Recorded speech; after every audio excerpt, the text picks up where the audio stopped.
और जो है वो तूफान है जो पिछले 10 दिन से अरब सागर में उठकर धीरे धीरे बढ़ता आया और इस तूफान के आने से पहले तेज हवाएं चलने लगी, बारिश होने लगी। तब उस मुश्किल वक्त में कैसे आज तक के संवाददाता लगातार हर तूफानी परिस्थिति से भी डटकर रिपोर्टिंग करते रहे, दिखाते हैं आपको।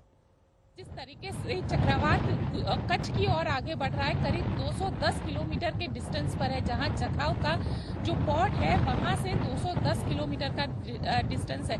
तो मांडवी और ये सारी जगह जो है वहां पे चक्रवात का जो असर है वो अब धीरे धीरे दिखना शुरू हो चुका है। यहाँ पे हम मांडवी पोर्ट पर मौजूद है, यहाँ कस्टम का ऑफिस आया हुआ है, लेकिन यहाँ पे खड़े रह पाना बेहद डिफिकल्ट से हो रहा है। यहाँ मांडवी के सबसे मशहूर विख्यात स्वामी नारायण मंदिर में हूँ और हवा के इस प्रकोप ने कैसे मंदिर के अंदर तबाही मचाई है। ये दरअसल उस मंदिर का आंतरिक हॉल है। ये एस्बेस्टस की शीट के नीचे कई सारे ऐसे पोर्शन मेटेलिक बनाए गए हैं। दरअसल ये वो इंसुलेट करते हैं और इसके सहारे बहुत सारी लाइट लगी हुई। लेकिन तूफान इतनी तेज है, ये जगह जो समंदर का किनारा है, अगर रेडियस में आप नापे तो 2 किलोमीटर से ज्यादा पीछे है और इसके बीच में सैकड़ों ऐसे मकान हैं, आप समझिए कि जो अवरोधक का काम करते हैं। उसके बावजूद हवा किस तरह यहाँ पहुंची है कि ये पूरा स्वामीनारायण मंदिर का जो हॉल है, एक एक करके हिस्से धीरे धीरे ये मेटल शीट टूट रहे हैं। देख रहे हैं आप किस तरह से ये पूरा हिल रहा है। कभी भी ये स्पीड जो है वो पहले 70 से 80 किलोमीटर प्रति घंटे की थी, वो अभी भी और बढ़ रही है। और जिस तरह से ये स्पीड है और आने वाले समय में जैसे जैसे साइक्लोन नजदीक आएगा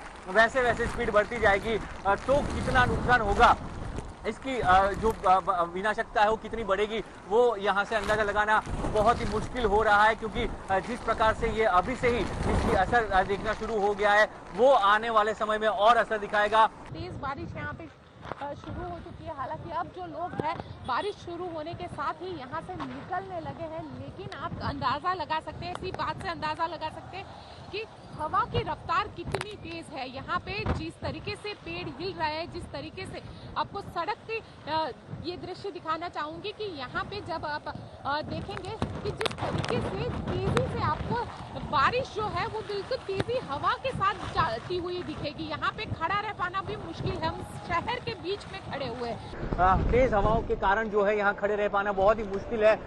ये नजदीकी बिल्डिंग के जो दृश्य मैं आपको दिखा रहा हूँ कि किस तरह से यहाँ पे डैमेज हुआ है।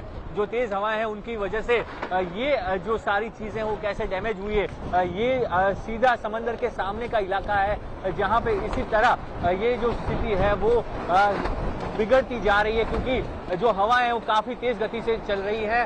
और यहाँ पे भी जो सारे खंबे हैं, यहाँ पे बिजली का कभी खंबा था जिसको लेके यहाँ पे पावर सप्लाई जो है वो अभी बंद कराई गई है। पूरे मांडवी में बिजली काट दी गई है और वो जरूरी भी था। देखिए कई सारे लोग नीचे इलाकों में रहते हैं, अगर बिजली के खंभों के ऊपर जो तार है उसमें अगर करंट होता है और अगर मान लीजिए वो टूट कर गिरते हैं तो नुकसान ज्यादा होगा। कई सारे लोग अभी भी लापरवाह हैं, वो शहरों में जहां तहां घूम रहे, उन्हें लग रहा है कोई मामूली तूफान आया है, बाढ़ की स्थिति है। लोग ये नहीं समझ पा रहे हैं कि सीवियर साइक्लोन है और जान माल अगर एक बार गई तो उसमें कोई वापसी नहीं हो सकती। देखिए शहर भर में जहां भी बड़े बड़े पेड़ हैं, दरख्त हैं, वो सब तिनकों की तरह धराशायी हुए हैं। दिन था, उजाला था, तब तक तो ठीक था, लेकिन जैसे जैसे अंधेरा हो रहा है माहौल बेहद ही डरावना हो रहा है। आपको नहीं पता है कि आपके पास कौन सा ऑब्जेक्ट आके आपको यहाँ पे वो आपको लग जाएगा, क्योंकि आसपास पेड़ है और पेड़ को लेकर, क्योंकि पूरे शहर के अंदर बिजली नहीं है, मांडवी का इलाका है जहाँ पे बिल्कुल भी बिजली नहीं है, क्योंकि प्रिकॉशनरी यहाँ पे बिजली को रोक दी गई है। और साथ ही